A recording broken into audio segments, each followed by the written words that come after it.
E o tema da ministração dessa noite é: a nossa casa deve ser um pedacinho do céu. Amém? Texto base, Provérbios 24, 3, 4, que diz assim: com sabedoria se constrói a casa, e com discernimento se consolida. Pelo conhecimento, seus cômodos se enchem do que é precioso e agradável. Amém? Tive uma oportunidade de conversar bastante com a minha esposa, e um dos pontos que mais tocou foi sobre a importância de termos um lar agradável. Percebemos o quanto a nossa casa, o nosso lar, ele é essencial, principalmente depois de um dia cansativo. Não sei se todos têm essa mesma sensação, mas seja após o trabalho, após a faculdade, após a igreja, após uma viagem, voltar para casa no fim do dia, irmãos, é um motivo de alívio, descanso. E o nosso lar, ele precisa, de certa forma, nos trazer paz, nos trazer refrigério. E a palavra de Deus, ela diz, que a sabedoria, ela nos ajuda a construir o nosso lar, como a gente leu ali em Provérbios. Porém, é o discernimento que irá consolidá-la. E assim, através do conhecimento, iremos encher o nosso lar do que é precioso e agradável. E hoje, o nosso lar, o meu lar, é precioso para nós. É um lugar extremamente agradável. A Yuma, ela costuma dizer, principalmente agora ela trabalhando fora, como ela anseia por chegar em casa. Como ela tem aquela... Quando ela chega em casa, ela pode... simplesmente o fato de entrar dentro da nossa casa, como traz esse conforto, como traz esse alívio, E quantos aqui, depois de um dia cheio, não fica ansioso para poder chegar em casa logo? A gente recebe muita carga durante a semana. A nossa mente, diversas situações, a escola, o trabalho, até mesmo a igreja. E muitas das vezes ficamos sobrecarregados. E é nesse momento que o lar ele é fundamental. Ele deve ser o espaço onde encontramos descanso para a mente e alívio para a alma. Amém?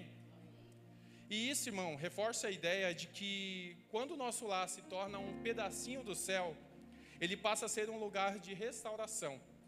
Mas para que isso aconteça, precisamos construir e cultivar esse ambiente. Um lar que transmite paz, descanso e alegria para todos que neles habitam. É difícil você estar num lugar onde não te traz conforto. É difícil você chegar em casa e essa casa não te trazer algum tipo de conforto. Imagine você receber uma carga tremenda durante a semana, uma carga tremenda em diversos momentos, em diversas situações, e você, no momento que você olha e fala, poxa, agora é hora de descansar. E você chega em casa e tem aquele turbilhão de coisas, turbilhão de situações, de problemas. Por isso, a nossa casa, irmãos, ela tem que ser um reflexo do céu. Aqui a gente não está falando que temos que ser santos. A nossa casa tem que ser um ambiente onde você vai entrar, vai ter nuvem, não. Mas vai ser um lugar que, sem sombra de dúvidas, é um lugar onde você possa colocar a sua cabeça e saber que ali você não vai ter perigo nenhum. Ali você vai ter descanso, ali você vai ter refrigério. Ali, para aqueles que são casados, ali você vai ter sua esposa, seu marido, para cuidar de você, para te orientar em alguns momentos, para te dar conforto, para te dar alívio, para tirar a carga que você recebe durante toda aquela semana. Então, o nosso lar, irmãos, tem que ser um reflexo do céu. A gente não tem aquela sensação, Acredito eu que muitos já devem, em algum momento de suas vidas, pensar assim: como que deve ser o céu, Como que deve ser aquele lugar onde Deus está ali nos esperando? Como que é chegar naquele lugar e a gente saber que ali não vai ter mais doenças, não vai ter mais problemas, não vamos ter mais preocupações? Como que é pensar nisso? Deve ser doido, Deve ser extraordinário. E por muitas das vezes a gente fica com esse sentimento, aquela sensação de, tô doido para chegar logo no céu, tô doido para ficar logo com Deus ali, para Ele cuidar de mim, para Ele para Ele tirar minha carga, para que eu não tenha mais essas preocupações. Mas, irmãos, cada um de nós, temos uma missão ainda nessa terra a ser cumprida. O Senhor, Ele não vai nos chamar antes dessa missão. Ele quer que nós, aqui na terra, preparamos o ambiente. Ele quer que nós, aqui na terra, possamos mostrar o que é ter esse pedacinho do céu também em suas casas. Amém? E por que, irmãos, eu estou falando tudo isso? Eu dei a referência da casa, né? Da nossa casa primeiro, né? Eu falei tudo isso porque isso não pode ser diferente em relação à igreja. Assim como muitos de nós trabalhamos para que o nosso lar seja um pedacinho do céu, também precisamos cultivar o ambiente da igreja, construindo um lugar que ofereça conforto e restauração, tanto para aqueles que chegam pela primeira vez, quanto para aqueles que já fazem parte desse corpo.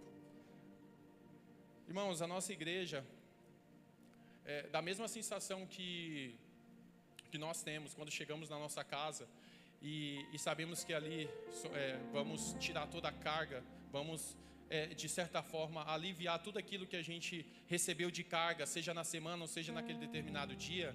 A nossa igreja tem que ser da mesma forma, irmãos. Tem que ser como um reflexo do céu a nossa igreja, um pedacinho do céu. Um lugar onde aqueles que estão chegando possam se sentir confortável, aliviado. Um lugar onde eles possam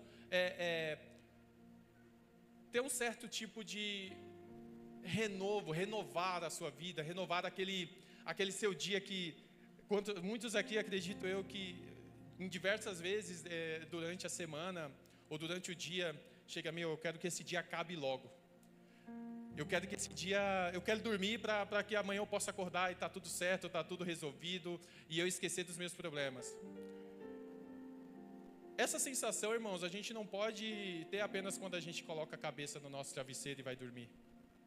Essa sensação, esse sentimento, a gente tem que trazer ele para o nosso ambiente, para a nossa igreja, para que ele seja um ambiente confortável, não apenas confortável de uma bela estrutura, mas confortável de que a pessoa pode chegar aqui, mesmo que ela tenha que sentar no chão, que sente no chão com o maior prazer, sabendo que ali ela vai receber uma palavra de conforto, e ela vai ter uma pessoa ali do lado dela para poder abraçar, e para poder orientar, e para poder olhar para ela e falar, calma, irmão, eu estou aqui para te abraçar, para te trazer um conforto.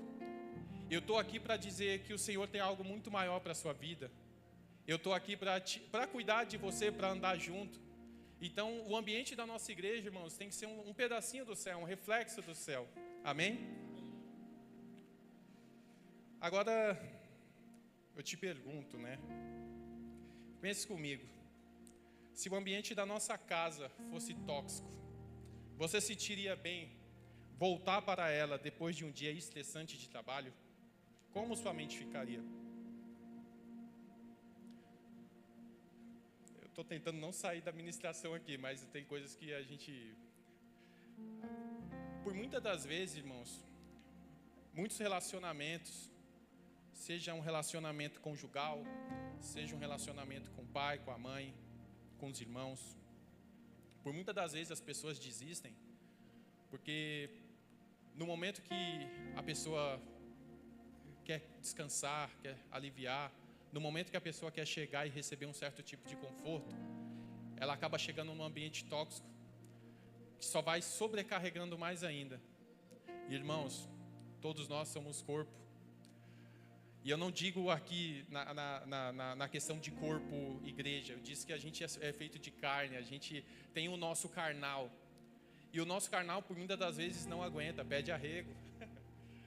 Por muitas das vezes, o nosso carnal, ele está saco cheio das coisas que estão acontecendo e a gente não quer saber de mais nada. E a nossa casa, se for um ambiente tóxico, ali vai ser o último lugar onde a gente vai querer estar.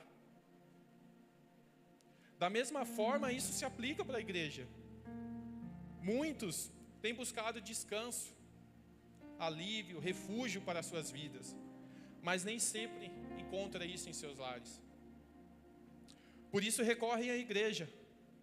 E cabe a nós, cada um de nós, trabalharmos juntos para que o corpo permaneça saudável, tornando a igreja um lar seguro e acolhedor para todos que buscam refrigério.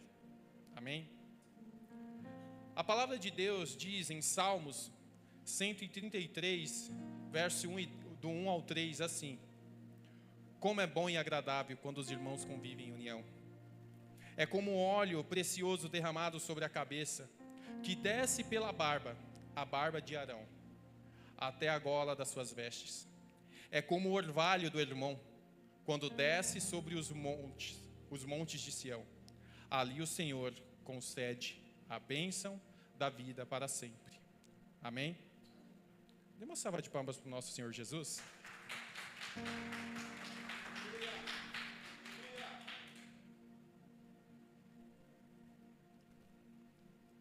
Eu sei que eu não orei, mas depois de ler esse texto, eu quero orar.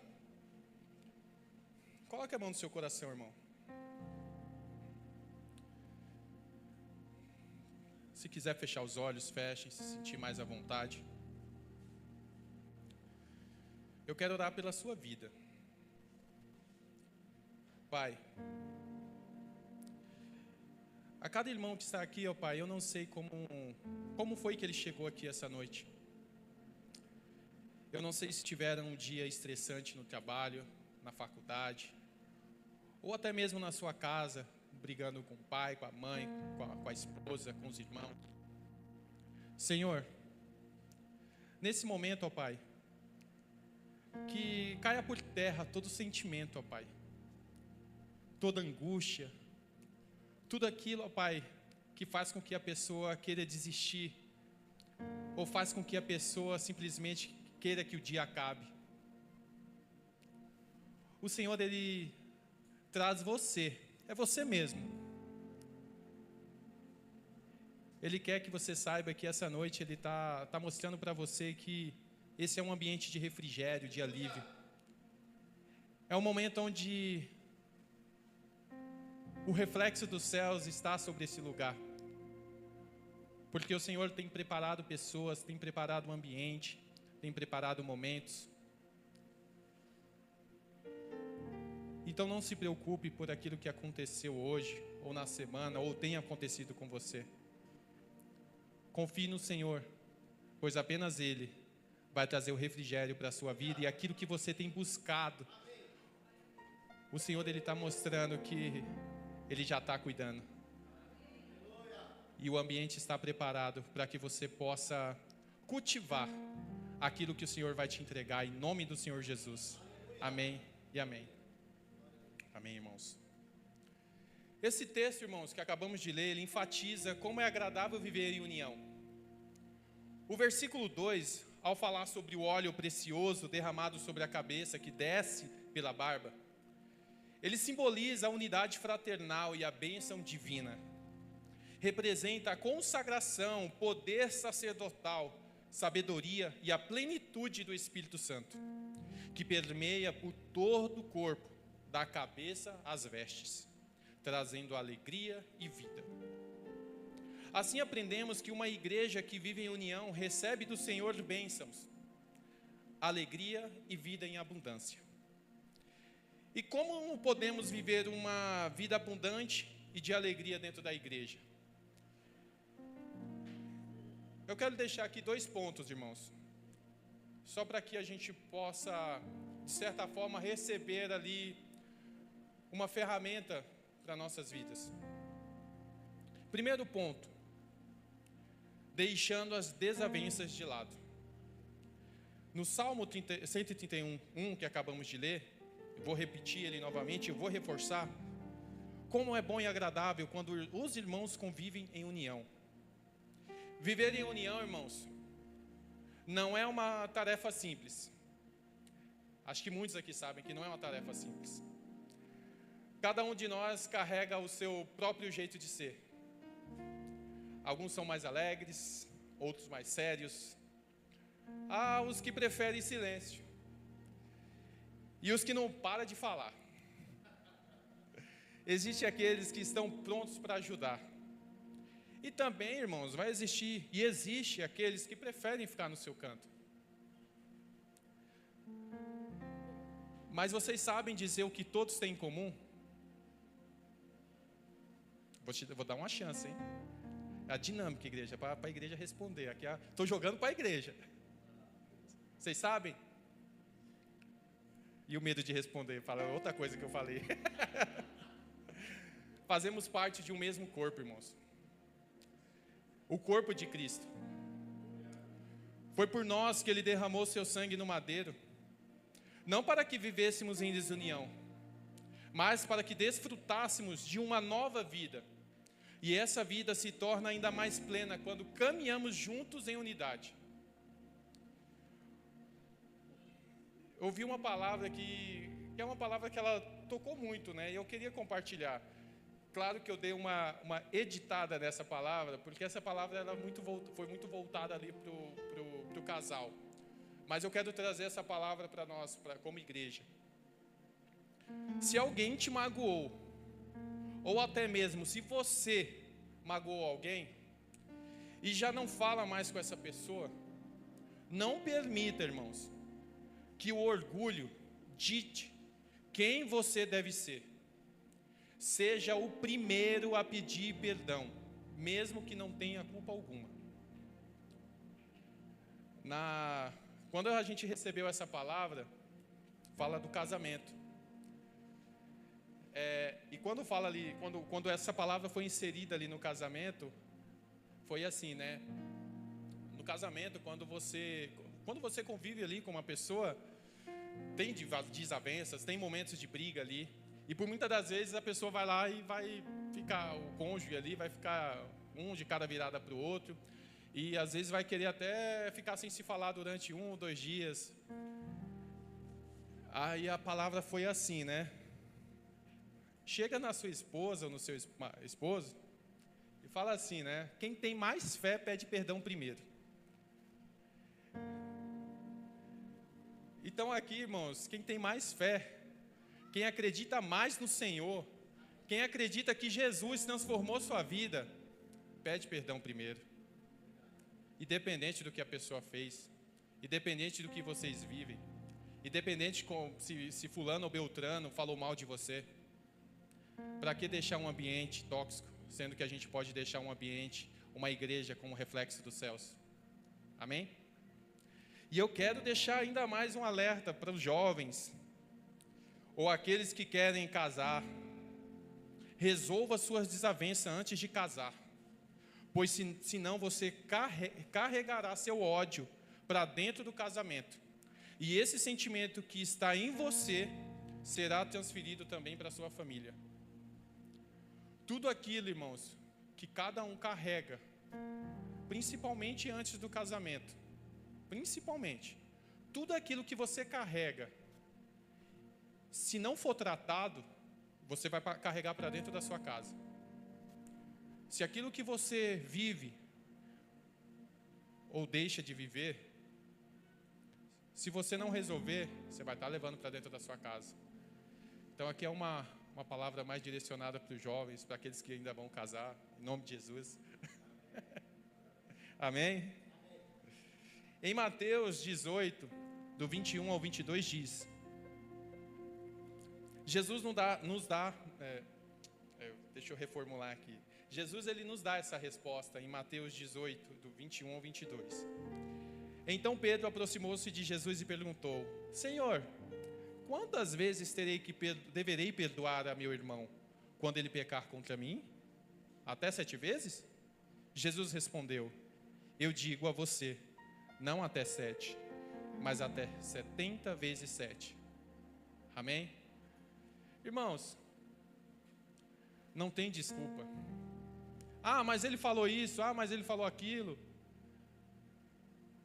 Mas eu não gosto dele. Irmãos, independente. Jesus, ele nos dá a palavra, ele nos dá a direção. Independente daquilo que você viveu lá atrás, independente daquilo que a pessoa, seu irmão fez com você, você tem que perdoar. Você estando certo ou errado, você tem que perdoar. Temos que caminhar a segunda milha, irmãos. Nosso orgulho não pode roubar os nossos princípios. O orgulho, irmãos, ele tem acabado com famílias. O orgulho, ele tem acabado com igrejas. Porque o orgulho, ele nos destrói de dentro para fora. Porque aquele sentimento de orgulho, ele vai passando, ele vai se acumulando de tempos em tempos, aquilo vai perpetuando dentro do nosso coração, da nossa mente, que chega um momento que a gente simplesmente desiste de tudo. Então deixe o orgulho de lado, irmãos. E firme um princípio que o Senhor já direcionou para a sua vida. Diga ao Senhor: Senhor, o orgulho não faz parte da minha vida. Eu creio no Senhor e creio no teu poder. Eu creio que o Senhor morreu na cruz não para ver sua igreja desunida. Amém? Segundo ponto, irmãos. Temos que entender que a plenitude do Espírito Santo deve permear por todo o corpo. Em Salmos, que a gente também leu, 133:2, diz assim: é como óleo precioso derramado sobre a cabeça, que desce pela barba de Arão, até a gola das suas vestes. Como já mencionei, irmãos, o óleo derramado simboliza a unidade fraternal e a bênção divina. É isso que desejo enfatizar. A verdadeira unidade, irmãos, atrai a bênção de Deus sobre todo o corpo, e não apenas sobre um único membro. Precisamos compreender, irmãos, que somos parte de um só corpo.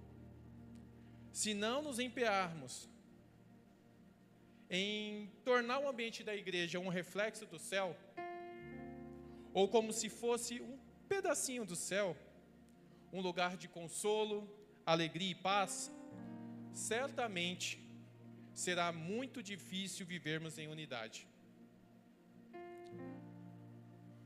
Como a gente vai criar um ambiente, irmãos? Como a gente vai preparar o ambiente?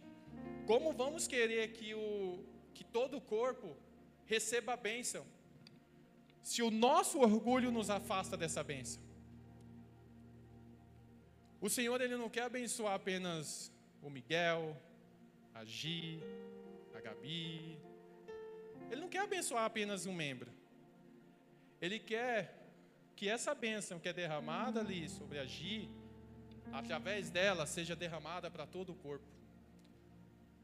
Fazemos parte de um único corpo, o corpo de Cristo. E esse corpo, ele não pode ser feito apenas de um membro. Todos nós somos um membro, que automaticamente cria um corpo. E esse é o corpo de Cristo, irmãos. O corpo que nos une, o corpo que nos fortalece. Vivermos juntos em união nos transforma, nos renova a cada dia.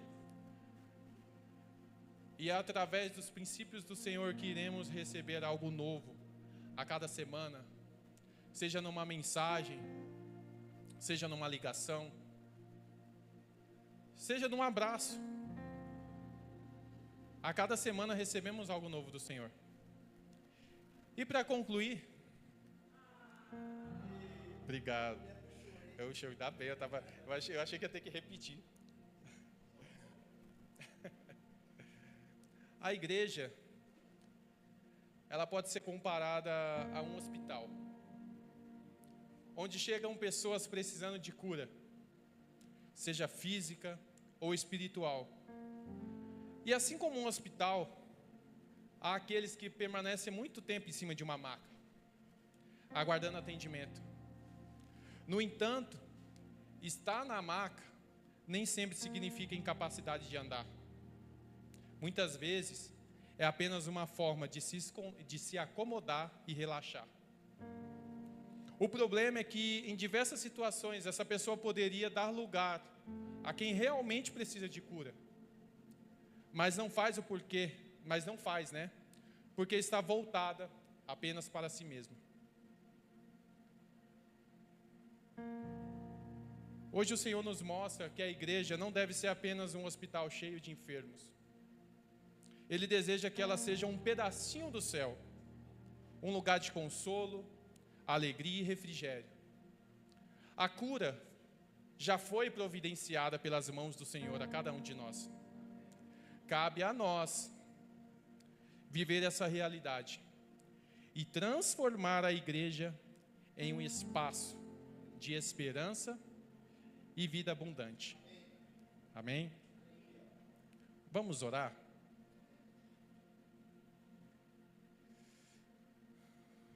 Gabriel vai colocar ali um louvor para nós.